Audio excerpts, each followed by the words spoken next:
Yes, Youth Can is a program that was initiated by the USAID Mission, Kenya. The project genesis is the violence of 2007-2008, where youth participated and were victims and were used or misused. What happened from that incident? Very many youths were used by politicians to wage war and to cause a lot of massacre. So from that, the USAID, of course the US government, felt important that they find a way of engaging youth into a very busy way, but of course in a lively manner, in a manner that they can earn a living, so the politician cannot simply come and take advantage of them. The program started sometimes in March 2011. A survey was done and it was realized that to avoid future type of violence, then the youth needs to be engaged. The process envisioned an empowered youth in the region who keeps peace and works harmoniously with development in the communities in the region. There was mobilization of youth to form organizations that were legitimately representing the youth. Once this was done, then there was the implementation of the key activities that the program was supposed to do. One of the key activities was increased youth civic participation in local and national issues.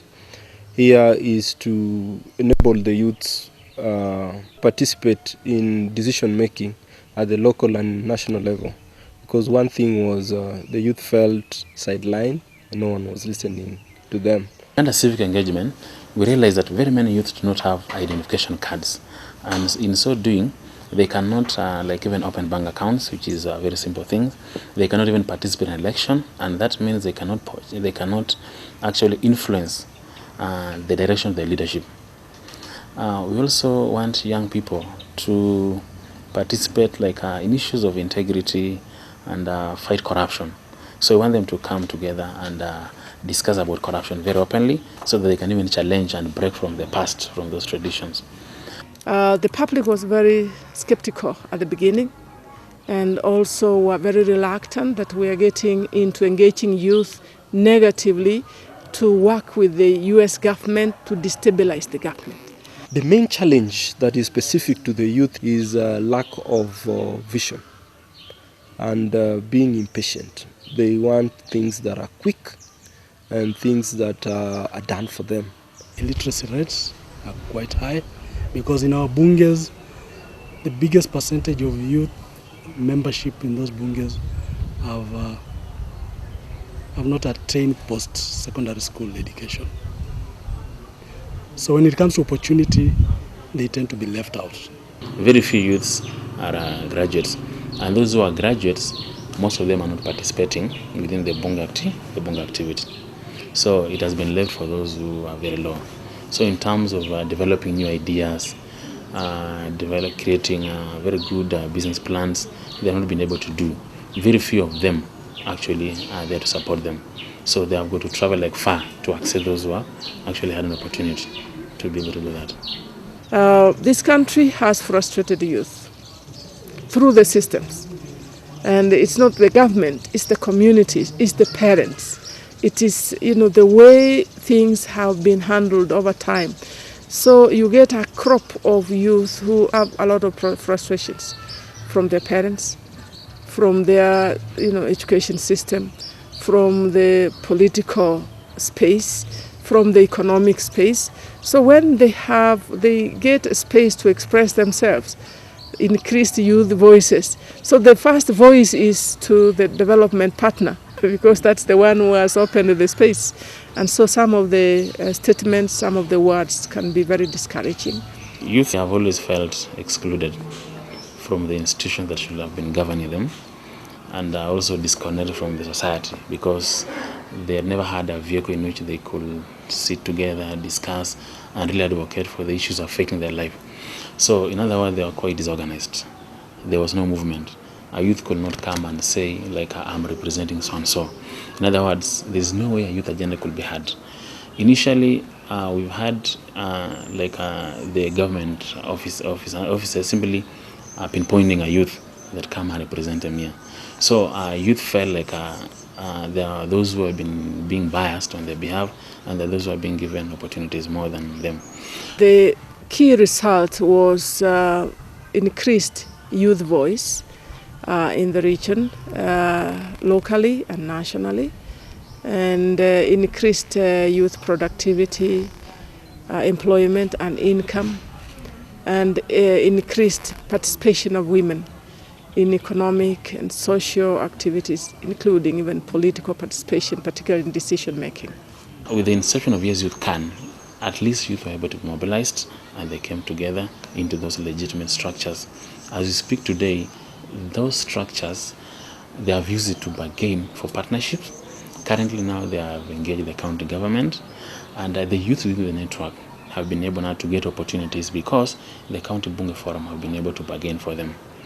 Now we are getting very impressive results, impressions from the field that in partnership with the Ministry of Migration, they have been working with registrars at the district level in the ID campaigns. Now the demand of ID registration, that's in the national identity cards acquisition, is an upscale. The Yes Youth Can program, I appreciate it so much because at least it has made some people acquire IDs, because it is some sort of making ID registration to be mobile.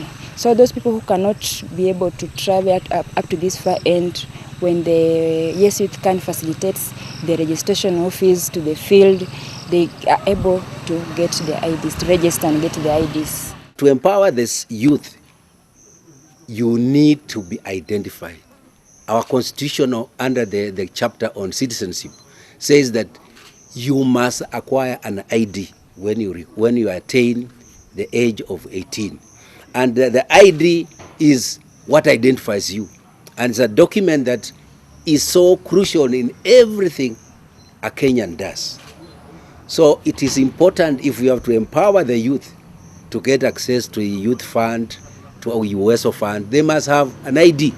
The ID is very important to me in the following way. One, if, for example, I want to go for my post-education after my Form 4, I need some funds from the government, and the first requirement I will be asked is a national ID. I need an ID to vote whoever I feel that should be the leader. Youth themselves have recognized that there is a lot of opportunities for them to increase their means of earning a living, and also to be productive and be appreciated by the community. And so some of them have been actually placed in other leadership positions in their communities as a result of positively engaged with this project. A few were also elected during the last general election into leadership. I grew up through this movement, YYC, and because of YYC, I'm now a honorable member. So if you are saying, unless you are having money, you cannot be able to make it, I'm saying you are wrong. It is your perception, it is your attitude, it is following your heart. The only thing that we can do as a nation is to support these young people, because ideally someone who is young, is in transition, is struggling to survive and be independent, and at times with the environment they find themselves in, it is a very challenging period. Being a young person is not very easy, and what we can do to make this easy is, one, to support youth programs. And when we talk about supporting youth program, is it not just telling the youth what to do, but it is working with them, being close to them, ensuring that they are motivated, they are encouraged, they are mentored. In all these things is there is some inexperience that the young people have, and they need an experienced hand that understands them to work with them.